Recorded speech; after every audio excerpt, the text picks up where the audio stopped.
حدیث نمبر 6۔ رسول صلی اللہ علیہ وسلم سب لوگوں سے زیادہ جواد سخی تھے، اور رمضان میں دوسرے اوقات کے مقابلے میں جب جبرائیل علیہ السلام آپ صلی اللہ علیہ وسلم سے ملتے بہت ہی زیادہ زود و کرم فرماتے۔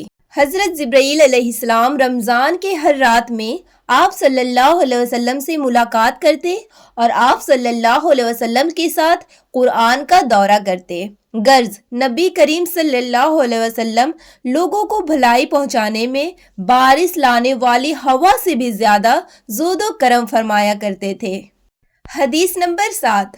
ہرقل شاہ روم نے ان کے پاس قریش کے قافلے میں ایک آدمی بلانے کو بھیجا، اور اس وقت یہ لوگ تجارت کے لیے ملک شام گئے ہوئے تھے، اور یہ وہ زمانہ تھا جب رسول کریم صلی اللہ علیہ وسلم نے قریش اور ابو سفیان سے ایک وقتی عہد کیا ہوا تھا۔ جب ابو سفیان اور دوسرے لوگ ہرقل کے پاس ایلیا پہنچے، جہاں ہرقل نے دربار طلب کیا تھا، اس کے گرد روم کے بڑے بڑے لوگ بیٹھے ہوئے تھے۔ ہرقل نے ان کو اور اپنے ترجمان کو بلایا، پھر ان سے پوچھا کہ تم میں سے کون شخص مدعی رسالت کا زیادہ قریبی عزیز ہے؟ ابو سفیان کہتے ہیں کہ میں بول اٹھا کہ میں اس کا سب سے زیادہ قریبی رشتہ دار ہوں۔ یہ سن کر ہرقل حکم دیا کہ اس کو ابو سفیان کو میرے قریب لا کر بیٹھاؤ اور اس کے ساتھیوں کو اس کے پیٹھ کے پیچھے بیٹھا دو۔ پھر اپنے ترجمان سے کہا کہ ان لوگوں سے کہہ دو کہ میں ابو سفیان سے اس شخص کے یعنی محمد صلی اللہ علیہ وسلم کے حالات پوچھتا ہوں۔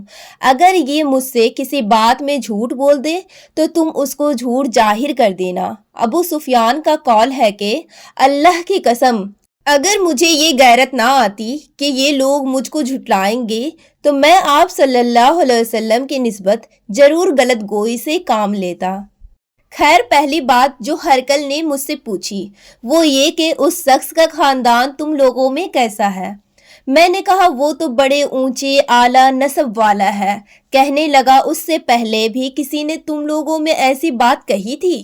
میں نے کہا نہیں۔ کہنے لگے اچھا اس کے بڑوں میں کوئی بادشاہ ہوا تھا؟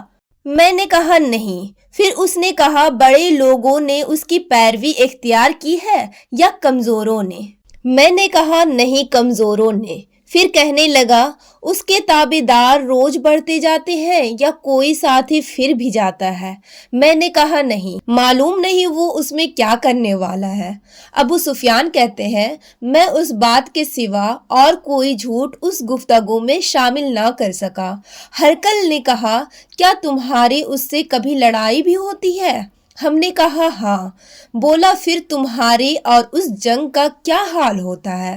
میں نے کہا لڑائی ڈول کی طرح ہے، کبھی وہ ہم سے جیت جاتا ہے اور کبھی ہم ان سے جیت جاتے ہیں۔ ہرقل نے پوچھا وہ تمہیں کس بات کا حکم دیتا ہے؟ میں نے کہا وہ کہتا ہے کہ صرف ایک اللہ ہی کی عبادت کرو، اس کا کسی کو شریک نہ بناؤ، اور اپنے باپ دادا کی شرک کی باتیں چھوڑ دو، اور ہمیں نماز پڑھنے، سچ بولنے، پرہیزگاری اور صلح رحمی کا حکم دیتا ہے۔ یہ سب سن کر پھر ہرقل نے اپنے ترجمان سے کہا کہ ابو سفیان سے کہہ دے کہ میں نے تم سے اس کا نسب پوچھا تو تم نے کہا کہ وہ ہم میں اعلیٰ نسب ہے، اور پیغمبر اپنی قوم میں اعلیٰ نسب ہی بھیجے جایا کرتے ہیں۔ میں نے تم سے پوچھا کہ دعوی نبوت کی یہ بات تمہارے اندر اس سے پہلے کسی اور نے بھی کہی تھی؟ تو تم نے جواب دیا کہ نہیں۔ تب میں نے اپنے دل میں کہا کہ اگر یہ بات اس سے پہلے کسی نے کہی ہوتی تو میں سمجھتا کہ اس شخص نے بھی اس بات کا تقلید کی ہے جو پہلے کہی جا چکی ہے۔ میں نے تم سے پوچھا کہ اس کے بڑوں میں کوئی بادشاہ بھی گزرا ہے؟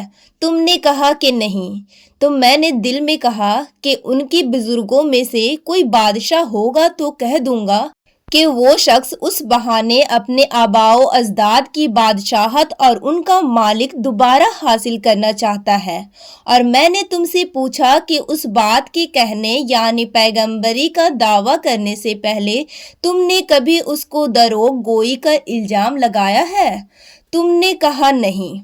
تو میں نے سمجھ لیا کہ جو شخص آدمیوں کے ساتھ دروغ گوئی سے بچے وہ اللہ کے بارے میں کیسے جھوٹ بات کر سکتا ہے۔ اور میں نے تم سے پوچھا کہ بڑے لوگ اس کے پیرو ہوتے ہیں یا کمزور آدمی؟ تم نے کہا کمزوروں نے اس کی اتباع کی ہے۔ تو دراصل یہی لوگ پیغمبروں کے متبعین ہوتے ہیں۔ اور میں نے تم سے پوچھا کہ اس کے ساتھی بڑھ رہے ہیں یا کم ہو رہے ہیں؟ تو تم نے کہا وہ بڑھ رہے ہیں، اور ایمان کی کیفیت یہی ہوتی ہے حتیٰ کہ وہ کامل ہو جاتا ہے۔ اور میں نے تم سے پوچھا کہ آیا کوئی شخص اس کے دین سے ناخوش ہو کر مرتد بھی ہو جاتا ہے؟ تم نے کہا نہیں۔ تو ایمان کی خاصیت بھی یہی ہے، جن کے دلوں میں اس کی مسرت رچ جاتی ہے وہ اس سے لوٹا نہیں کرتے۔ اور میں نے تم سے پوچھا کہ آیا وہ کبھی عہد شکنی کرتے ہیں؟ تم نے کہا نہیں۔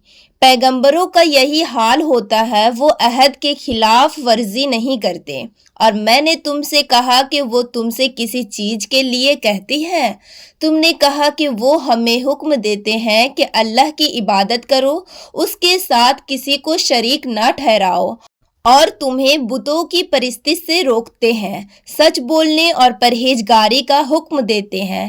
لہٰذا اگر یہ باتیں جو تم کہہ رہے ہو سچ ہے تو عنقریب وہ اس جگہ کا مالک ہو جائے گا کہ جہاں میرے یہ دونوں پاؤں ہیں۔ مجھے معلوم تھا کہ وہ پیغمبر آنے والا ہے، مگر مجھے یہ معلوم نہیں تھا کہ وہ تمہارے اندر ہوگا۔ اگر میں جانتا کہ اس تک پہنچ سکوں گا تو اس سے ملنے کے لیے ہر تکلیف گوارا کرتا۔ اگر میں اس کے پاس ہوتا تو اس کے پاؤں دھوتا۔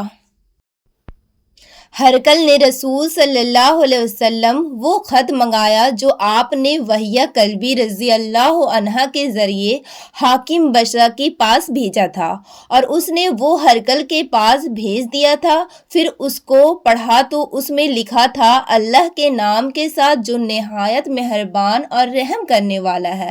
اللہ کے بندے اور اس کے پیغمبر محمد صلی اللہ علیہ وسلم کی طرف سے یہ خط ہے، شاہ روم کے لیے۔ اس شخص پر سلام ہو جو ہدایت کی پیروی کرے۔ اس کے بعد میں آپ کے سامنے دعوت اسلام پیش کرتا ہوں۔ اگر آپ اسلام لے آئیں گے تو دین و دنیا میں سلامتی نصیب ہوگی، اللہ آپ کو دوہرا ثواب دے گا، اور اگر آپ میری دعوت سے روگردانی کریں گے تو آپ کی رعایا کا گناہ بھی آپ ہی پر ہوگا۔ اور اے اہل کتاب، ایک ایسی بات پر آ جاؤ جو ہمارے اور تمہارے درمیان یکساں ہے، وہ یہ کہ ہم اللہ کے سوا کسی کی عبادت نہ کریں اور کسی کو اس کا شریک نہ ٹھہرائیں، اور نہ ہم میں سے کوئی کسی کو اللہ کے سوا اپنا رب بنائے۔ پھر اگر وہ اہل کتاب اس بات سے منہ پھیر لے تو مسلمانوں تم ان سے کہہ دو کہ تم مانو یا نہ مانو، ہم تو ایک اللہ کے اطاعت گزار ہیں۔ ابو سفیان کہتے ہیں، جب ہرقل نے جو کچھ کہنا تھا کہ دیا اور خط پڑھ کر فارغ ہوا تو اس کے ارد گرد بہت شور گوگا ہوا، بہت سی آوازیں اٹھے اور ہمیں باہر نکال دیا گیا۔ تب میں نے اپنے ساتھیوں سے کہا کہ ابو قبشہ کے بیٹے نبی کریم صلی اللہ علیہ وسلم کا معاملہ تو بہت بڑھ گیا، دیکھو تو اس سے بنی اصفر روم کا بادشاہ بھی ڈرتا ہے۔ مجھے اس وقت سے اس بات کا یقین ہو گیا کہ نبی کریم صلی اللہ علیہ وسلم ان قریب غالب ہو کر رہیں گے، حتیٰ کہ اللہ نے مجھے مسلمان کر دیا۔ راوی کا بیان ہے کہ ابن ناطور ایلیا کا حاکم ہرقل کا مصاحب اور شام کے نصارہ کا لاٹ پادری بیان کرتا تھا کہ ہرقل جب ایلیا آیا ایک دن صبح کو پریشان اٹھا تو اس کے درباریوں نے دریافت کیا کہ آج ہم آپ کے حالات بدلی ہوئی پاتے ہیں، کیا وجہ ہے؟ ابن ناطور کا بیان ہے کہ ہرقل نجومی تھا، علم نجومی میں وہ پوری مہارت رکھتا تھا۔ اس نے اپنے ہم نشینوں کو بتایا کہ میں نے آج رات ستاروں پر نظر ڈالی تو دیکھا کہ ختنہ کرنے والوں کا بادشاہ ہمارے ملک پر غالب آ گیا ہے، بھلا اس زمانے میں کون لوگ ختنہ کرتے ہیں؟ انہوں نے کہا کہ یہود کے سوا کوئی ختنہ نہیں کرتا۔ سو ان کی وجہ سے پریشان نہ ہو، سلطنت کے تمام شہروں میں یہ حکم لکھ بھیجیے کہ وہاں جتنے یہودی ہو سب قتل کر دیے جائے۔ وہ لوگ انہی بات میں مشغول تھے کہ ہرقل کے پاس ایک آدمی لایا گیا جسے شاہ غسان نے بھیجا تھا۔ اس نے رسول کریم صلی اللہ علیہ وسلم کے حالات بیان کیے۔ جب ہرقل نے سارے حالات سن لیے تو کہا کہ جا کر دیکھو وہ ختنہ کیے ہوئے ہیں یا نہیں۔ انہوں نے اسے دیکھا تو بتلایا کہ وہ ختنہ کیے ہوئے ہیں۔ ہرقل نے جب اس شخص سے عرب کے بارے میں پوچھا تو اس نے بتلایا کہ وہ ختنہ کرتے ہیں۔ تب ہرقل نے کہا یہی محمد صلی اللہ علیہ وسلم اس امت کے بادشاہ ہیں جو پیدا ہو چکے ہیں۔ پھر اس نے اپنے ایک دوست کو رومیہ خط لکھا اور وہ بھی علم نجوم میں ہرقل کی طرح ماہر تھا۔ پھر وہاں سے ہرقل حمص چلا گیا۔ ابھی حمص سے نکلا تھا کہ اس کے دوست کا خط اس کے جواب میں آ گیا۔ اس کی رائے بھی نبی کریم صلی اللہ علیہ وسلم کے ظہور کے بارے میں ہرقل کے موافق تھی کہ محمد صلی اللہ علیہ وسلم واقعی پیغمبر ہے۔ اس کے بعد ہرقل نے روم کے بڑے آدمیوں کو اپنے حمص کے محل میں طلب کیا اور اس کے حکم سے محل کے دروازے بند کر لیے گئے۔ پھر وہ اپنے خاص محل سے باہر آیا اور کہا اے روم والو، کیا ہدایت اور کامیابی میں کچھ حصہ تمہارے لیے بھی ہے؟ اگر تم اپنے سلطنت کے بقا چاہتے ہو تو پھر اس نبی کی بیعت کر لو اور مسلمان ہو جاؤ۔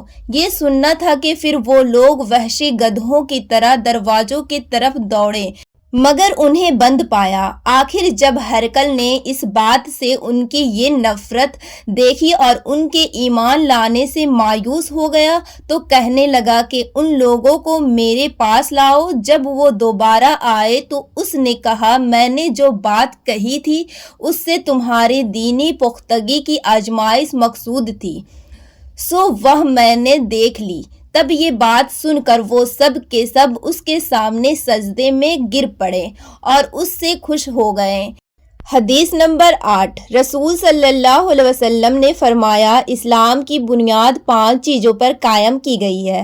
اول، گواہی دینا کہ اللہ کے سوا کوئی معبود نہیں اور بے شک محمد صلی اللہ علیہ وسلم اللہ کے سچے رسول ہے، اور نماز قائم کرنا اور زکوٰۃ ادا کرنا اور حج کرنا اور رمضان کے روزے رکھنا۔ حدیث نمبر 9۔